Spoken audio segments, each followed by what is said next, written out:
여러분, 지난 시간에 이 예언과 묵시를 이 차트로 이렇게 비교해서 그 특징들을 각각 살펴보았는데요.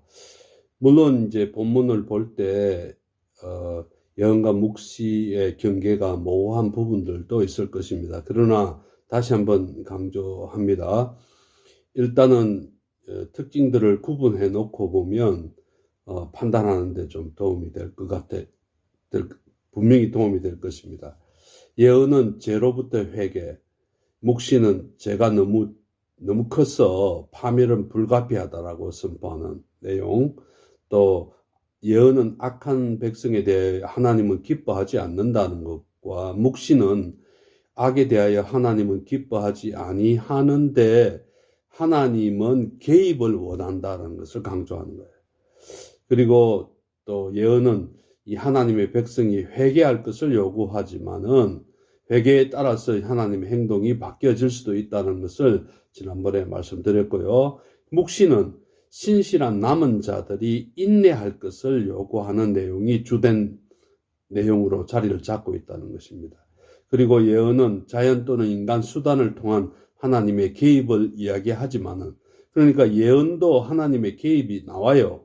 그러니까 예언 같은 경우에는 자연 또는 인간 수단을 통해서. 근데 물론 예언에도 초자연적인 그런 미러클한 그런 이 천재지변과 같은 그런 일들을 동원하여서 하나님이 개입하는 경우도 있습니다. 그런데 묵시의 경우에는 초자연적인 수단에 의해서 하나님의 직접 개입을 강조하기 때문에 자연이나 인간 수단을 통한 하나님의 개입이 거의 없다는 것을 말하는 거죠. 그리고 이 예언은 하나님의 직접적인 말씀을 하는 것을 볼 수 있고요. 묵시는 중재자에 의해서 신비적이고 상징적이고 간접적인 말씀들이 나온다는 것이 특징입니다. 그래서 묵시가 좀 해석하기가 어렵다는 것입니다. 그리고 예언은 임박한 그리고 미래 사건의 예고, 크게 두 가지로 나눌 수 있지만은 묵시는 우주적이고 최종적인 해결을 예고하는 그런 내용이 들어있다는 것입니다. 그래서 묵시는 하나님은 흔히 상세한 꿈 또는 비전을 통하거나 가끔 이상한 상징 또는 숫자를 통하여 숨겨진 미래의 계획을 계시하는 예언들을 말합니다. 묵시의 형식에는 꿈이나 비전이나 상징 이런 것들이 당연히 들어가겠죠. 이 형식은 제대로 된 예언에 선포된 말씀보다 less directive, 덜 직접적으로 대화를 한다는 것입니다. 이 점은 왜 묵시가 해석에 도전을 주는지를 부분적으로 설명한다고 말씀을 드렸습니다. 지난 시간에 말씀드린 것을 다시 한번 요약해서 말씀드렸습니다. 더욱 중요하게는 하나님과 인간 역사와의 관계에 관한 독특한 견해를 지니고 있다는 것입니다. 인간 역사 안에서 일하시기보다 하나님은 역사 밖에서 급격하게 개입합니다.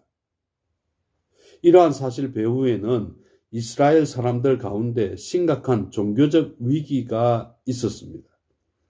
인간 역사의 일련의 사건들을 볼 때 하나님은 여전히 역사를 통제하시는가 여부에 대해서 의심을 갖게 되었습니다. 그래서 결국은 심각한 절망으로 빠지게 되었습니다. 이에 대한 응답으로 묵시는 완전히 새로운 시대를 시작하기 위해 아주 과격한 역사 밖에 하나님의 주권적인 개입에 대한 소망을 보여주신다는 것입니다. 다니엘서 7장에서 12장, 계시록은 종종 묵시에 관한 가장 좋은 성경적 본보기를 제공하지만 묵시적인 영향은 역시 작은 묵시, 그 외에 다른 이사야서 24장에서 27장까지, 예스겔서 38장에서 39장, 요엘서 2장 28절에서 3장 21절, 스가랴 1장에서 6장, 그리고 9장에서 14장, 그리고 마태복음 24장 25장도 참고하시면 되고요. 이 구약에 금방 언급해드린 이 책들은 작은 묵시, Little Apocalypse라고 이렇게 명칭을 주어서 하고 있습니다. 그래서 이런 작은 묵시에도 이 묵시적인 역량이 명백하게 나타난다는 것입니다. 이 기술적으로는 묵시란 용어는 하나의 문학의 유형, 역사적인 운동, 역사에 관한 견해를 나타낸다라고 학자들은 정리를 하고 있습니다.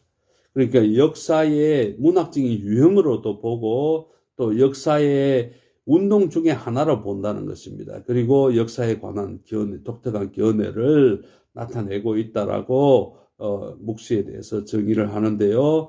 참고로 여러분들이 혹시 이 J.J. 콜린스가 쓴 Daniel with an Introduction to Apocalyptic Literature 이런 책자를 참고하시면 도움이 될 것 같고요. 페이지는 이쪽에서 24쪽까지입니다. 그리고 운동으로서 묵시주의에 관한 논의를 참고하시려면 P.D. 헨슨이라고 한 사람이 쓴 Apocalyptic Literature in Kite and Turk가 편집한 책에 Apocalyptic Literature라는 한 기고한 글이 있는데요. 거기에 465쪽에서 88쪽까지 읽어보시면 됩니다. 저도 나중에 기회 되면 읽어보려고 합니다. 히브루 바이블이라는 이런 이 저널에 아마 나와 있는 것으로 알고 있습니다. 그리고 구약 묵시의 해석 원리에 대해서 살펴보겠습니다. 묵시 장르는 해석자에게 독특한 도전을 던집니다. 다음 해석의 원리들은 독자들이 이러한 도전들을 다루는데 도움이 될 것입니다. 첫째로 적당한 목표를 정하라. 이 모든 것을 이해하려는 것보다 이 묵시로 분류된 이 내용들을 모두 다 이해하려는 것보다 본문이 말하는 것에 관하여 이해 가능한 만큼만 이해할 수 있도록 하라는 것입니다. 이 묵시는 아마도 성경에서 해석하는데 가장 어려운 내용 중에 하나입니다. 그래서 어려운 구절들이 많이 나온다는 거죠. 그래서 다니엘 자신도 이해할 수 없는 하나의 비전을 발견했다라고 다니엘서 8장 27절에 또 참고로 22장 8절을 참고하시면 됩니다. 이해할 수 있는 만큼만 요점들을 파악하라는 것을 권장하고 있네요. 두 번째, 상징과 숫자는 문자적으로보다 신중하게 취급하는 것이 좋다는 것입니다. 상징과 상상력은 통계적으로 정확한 것, 제대로 된 예언, 그러니까 prophecy proper라고 제가 제대로 된 예언 부분들을 이야기했는데요. 이 통계적으로 정확한 것보다 고대 사람들의 마음을 사로잡았습니다. 그러니까 이 문학적인 장르로서의 묵시 자체가 상징과 상상력, 특히 이 상징과 문자들이 나오면서 상징과 상상력을 이 사람들에게 이 고대 사람들은 이 상징과 상상력을 가지고 접근할 때 그 마음을 사로잡을 수 있다라고 이렇게 말합니다. 예를 들면 다니엘이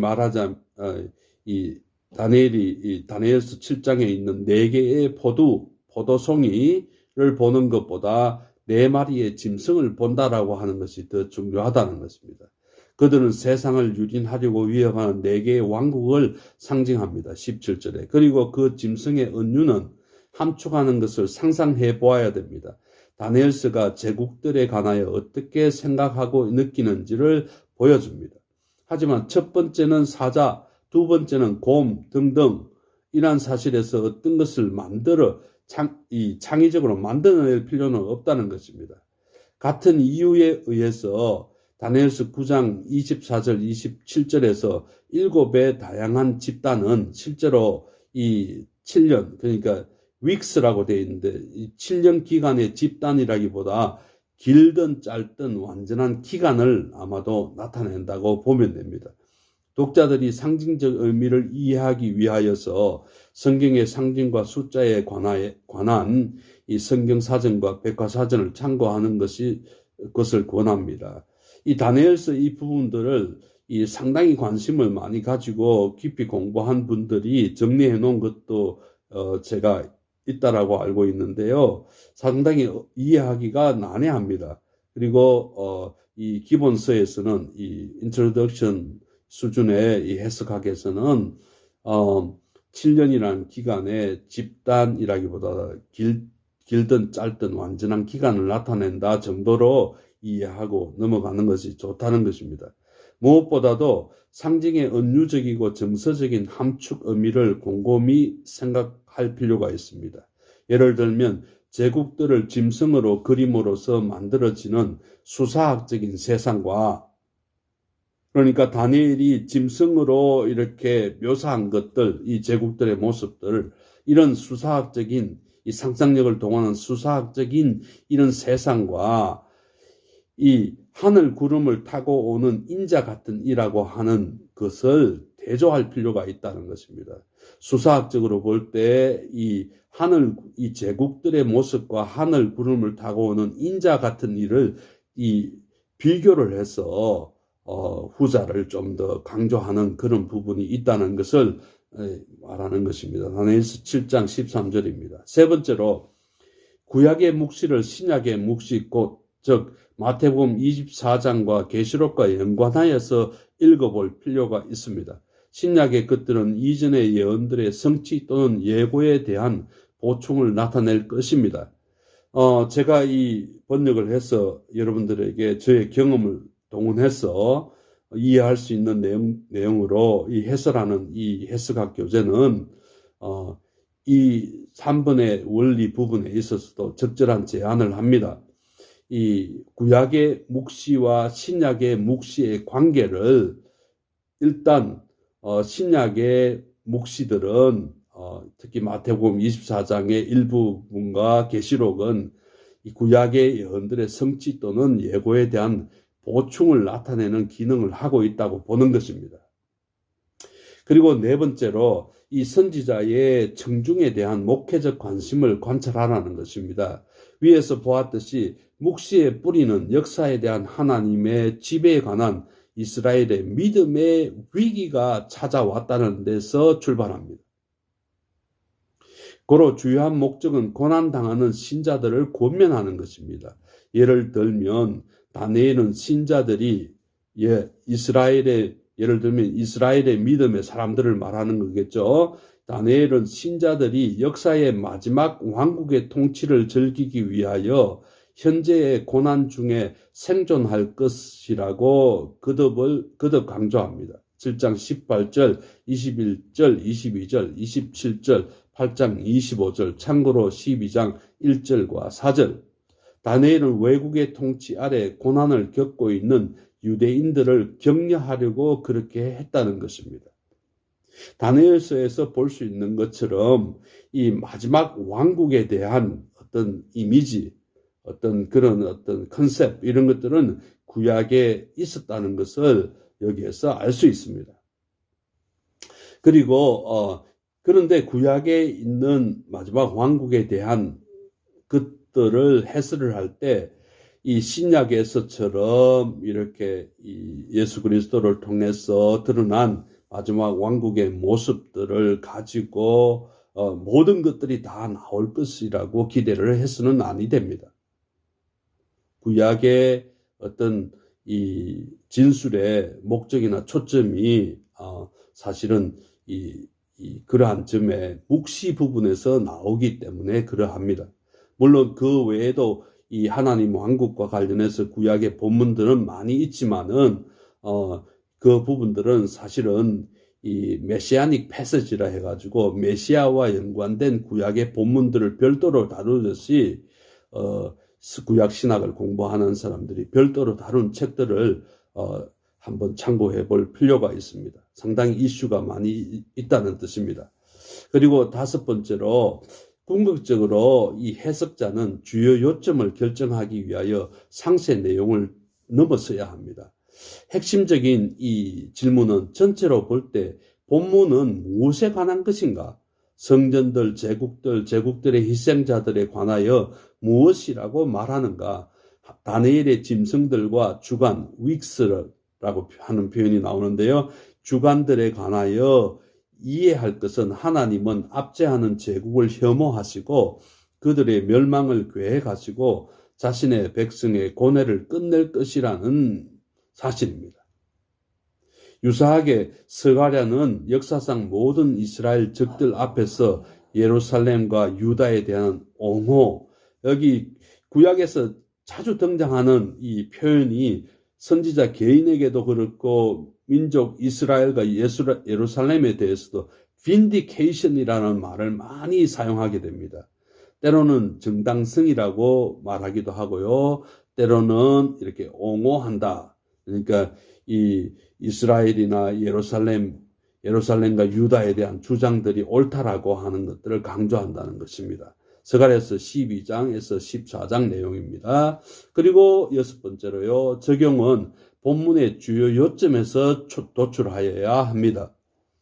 이 암시적으로 다니엘과 스가랴는 독자들이 오랜 핍박에서 인내할 것을 요구합니다. 이들 선지자들은 역시 오늘날 기독교인들도 전면적인 억압이 아니라면, 그러니까 total social oppression이 아니라면 사회적 억압에 직면하여 동일하게 신실할 것을 요구한다는 것입니다. 원리적으로 그렇다는 것입니다. 일곱 번째로 무엇보다도 이러한 상상력이 풍부하고 희망을 주는 문학을 읽고 즐거워하는 것을 배워라 했습니다. 우리 일부 사람들은 이 묵시의 이 무시 장르를, 특히 구약의 이 묵시 장르를 읽을 때 너무나 심각하기 때문에 사실은 이 묵시라는 문학이 주는 어떤 읽고 즐거워하는 것들을 잊어버리는 경우가 있어요. 이런 차원에서 이 저자는 샌디와 아베그가 관찰한 대로 등반가에게 절벽과 음식 감별사에게 캐비아처럼 묵시는 묵시를 음미하는 것을 배운 이들에게 특별한 즐거움을 제공할 수 있다라고 했습니다.